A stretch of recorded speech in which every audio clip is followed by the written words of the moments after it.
மகர ராசிக்கார நண்பர்களே, 7 சனி போகிற போக்கில் உங்களுக்கு மிகப்பெரிய சிக்கலை மாட்டிவிடுமா? அல்லது மிகப்பெரிய முன்னேற்றத்தை கொடுக்குமா? கோடீஸ்வர யோகம்ங்கிறது உங்களுக்கு இருக்குதா? அதை அடைய நீங்கள் என்ன செய்ய வேண்டும்? இதுதான் இன்னைக்கு நாம் பேச போகிற டாபிக். நம் நிகழ்ச்சிக்குள் செல்வோம்.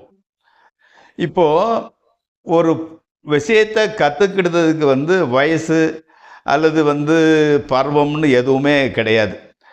அதாவது அனுபவம் ஞானங்கிறது 80 வயசில் கூட வரும். இந்த மகர ராசிக்காரங்கிறது அனுபவம், வாழ்க்கை அனுபவத்தை நிறைய கடைசி காலத்து வரைக்கும் கற்றுக்கிடக்கூடிய ராசி. இவங்க சின்ன லெவல்லேருந்து மிகப்பெரிய லெவலுக்கு போகிறவங்கள்லாம் மகர ராசியில் பிறந்தவங்க தான். உதாரணத்துக்கு ஒரு சின்ன டீ கடை மாதிரி வச்சுக்கிட்டு இருக்கிறவங்க திடீர்னு கொஞ்சம் அதிர்ஷ்டம், கடுமையான உழைப்பினால பெரிய ஸ்டார் ஹோட்டல் வைக்கிறது, ரோட்டில் பஞ்சர் ஓட்டுறது மாதிரி கடை வச்சுருக்கிறவங்க பெரிய கேரேஜ் வச்சு 10-20 பேர் வச்சு வேலை வாங்கக்கூடிய அளவில் இருக்கிறது.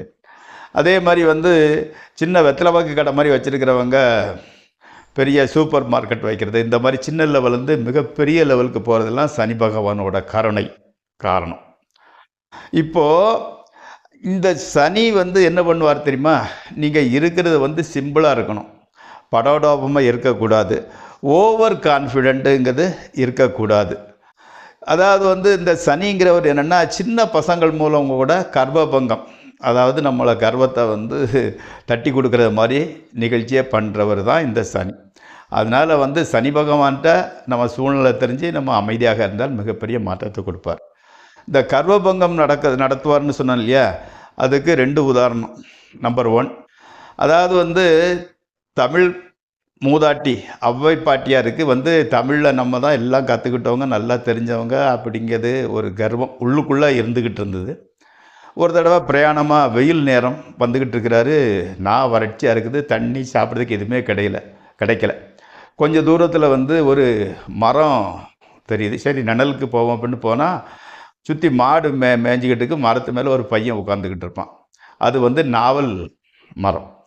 உடனே அந்த பையனை பார்த்து பாட்டி கேட்குறாங்க, அவை பாட்டி, அப்பா நாக்கு ரொம்ப வறட்சியாக இருக்குது, ஒரு 4-5 பழம் பறித்து போடுப்பா அப்படிங்கிறாங்க.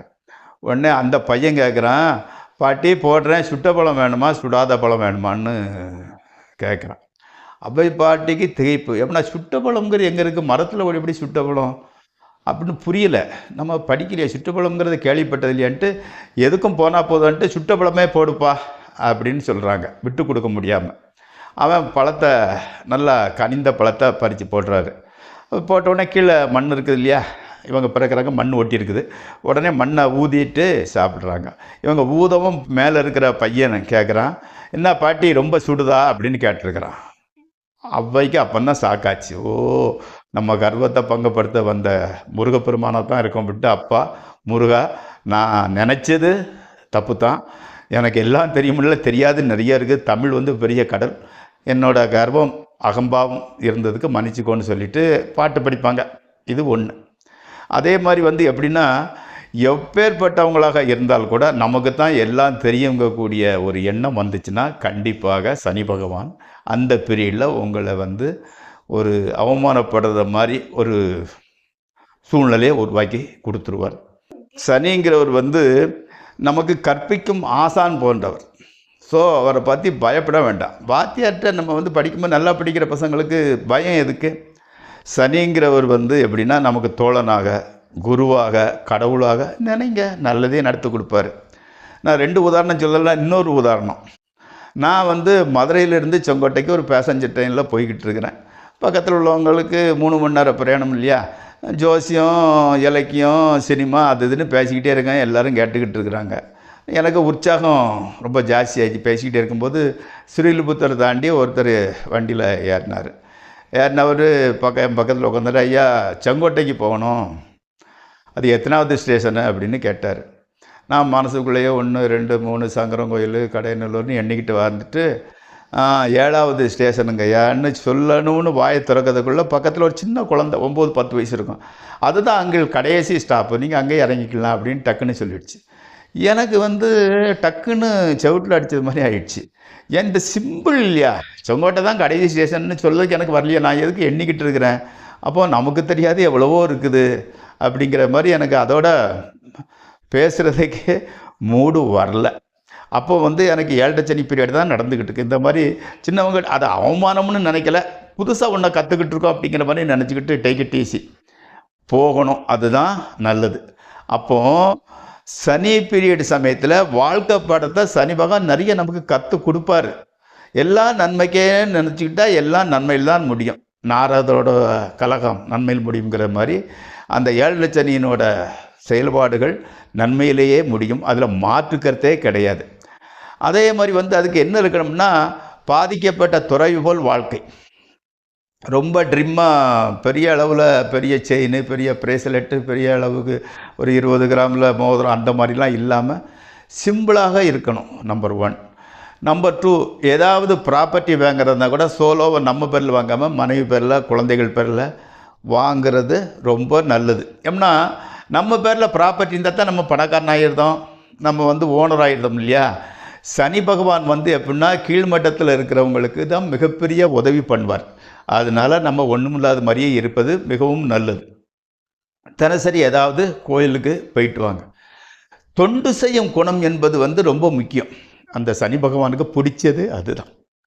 அதே மாதிரி வந்து விதவை பெண்களுக்கு உண்டான கிரகம் வந்து சனி தான். அதனால் வந்து ஆதரவு இல்லாத ரொம்ப கஷ்டப்படுதா விதவை பெண்களுக்கு ஏதோ நம்மளால் முடிஞ்ச அளவுக்கு அவங்களுக்கு பிழைக்கிறதுக்கு வழிகாட்டி விடுறதோ ஏதாவது உதவி செய்கிறதோ சனி பகவானின் மகிழ்ச்சி அடைய வைக்கும். சனி பகவான் மகிழ்ச்சி அடைஞ்சால் அவர் எக்கச்சக்கமாக செய்வார், அதில் மாற்றுக்கிறது கிடையாது. அதே மாதிரி வந்து சுத்தம் செய்யும் தொழிலாளிகளுக்கு சாப்பாடு போடுறதோ இல்லை துணிமணி கொடுக்குறதோ மிக நல்லது. அந்த உதவி நீங்கள் பண்ணிக்கிட்டு இருந்தீங்கன்னா மிகப்பெரிய மாற்றம் உங்கள் வாழ்க்கையில் கிடைக்குது. அதே மாதிரி வந்து சாப்பிட்றதுக்கு அந்த காகம், பறவைகள் எதாக இருந்தால் கூட, தெருவில் இருக்கக்கூடிய நாய்ங்க எதுக்கு இருந்தால் கூட அதுக்கு வயிற்றுக்கு உணவு போடுறது வந்து இந்த சனி பகவானை மிகவும் மகிழ்ச்சி அடைய செய்யும். ஸோ இந்த மாதிரிலாம் பண்ணிக்கிட்டு வந்தீங்கன்னா நீங்கள் சனியை பற்றி பயப்பட வேண்டியதில்லை. மகர ராசிக்காரங்களே, 29 மார்ச் 2025 வரைக்கும் உங்களுக்கு 7.5 வாட்டி சனிங்கிறது நடந்துக்கிட்டு இருக்குது. ஸோ இந்த மேயிலிருந்தே உங்களுக்கு அதனோட நெகட்டிவ் பலன்கள் குறைய ஆரம்பித்து விடும். இப்போது 11/5/2024 இருந்து 29/6/2024 வரைக்கும் வியாழக்கிழமை தோறும் தட்சிணாமூர்த்தி கோயிலுக்கு போயிட்டு வாருங்க. எப்படி? அதாவது நல்லா ஞாபகம் வச்சுங்க, 11/5/2024 இருந்து 29/6/2024 வரைக்கும் தட்சிணாமூர்த்தி கோயிலுக்கு வியாழக்கிழமை தோறும் போயிட்டு வாங்க. 18/8/2024 இருந்து 3/10/2024 வரைக்கும், அதாவது வந்து ராகு கால நேரம் சனிக்கிழமை 9:10 நேரத்தில் நாகதேவதா கோயிலுக்கு போயிட்டு பால் ஊற்றி சுற்றி கும்பிட்டுட்டு வாங்க.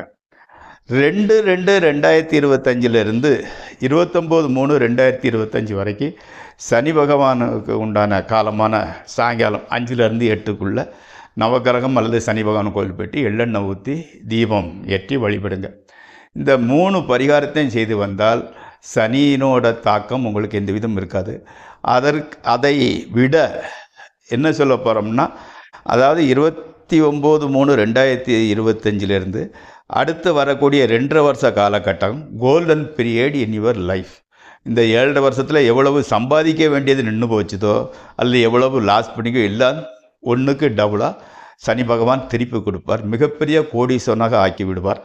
மனதளவிலையும் சரி, நான் சொல்கிற பூஜைகளும் சரி செய்து வந்தால் கண்டிப்பாக மகர ராசிக்காரர்களே நீங்கள் மிகப்பெரிய கோடீஸ்வரராகும் யோகம் உங்களை நெருங்கி கொண்டு இருக்கிறது. அந்த மாதிரி அந்த 3 பரிகாரம் நான் சொன்னேன். முதல்ல வந்து தட்சிணாமூர்த்திக்கு வியாழக்கிழமை தோறும், அடுத்தால வந்து ராகுகால நேரத்தில் சனிக்கிழமை நாகதேவதா கோயிலுக்கு போயிட்டு பால் ஊற்றி சுற்றி கும்பிட்டுட்டு வர்றது. 3வது சனி பகவானுக்கு எள்ளெண்ணெய் தீபம் ஏற்றி வைப்பது. நீங்கள் வந்து நடந்து கொண்டால் இந்த 2025 வருஷத்துக்குள்ளேயே உங்களோட பாசிட்டிவ் தெரிய ஆரம்பித்துவிடும். நான் சொல்வதை கேட்டுக்கொள்ளுங்கள். நன்றி. மீண்டும் ஒரு நிகழ்ச்சியில் உங்களை சந்திப்போம். உங்கள் பாலு.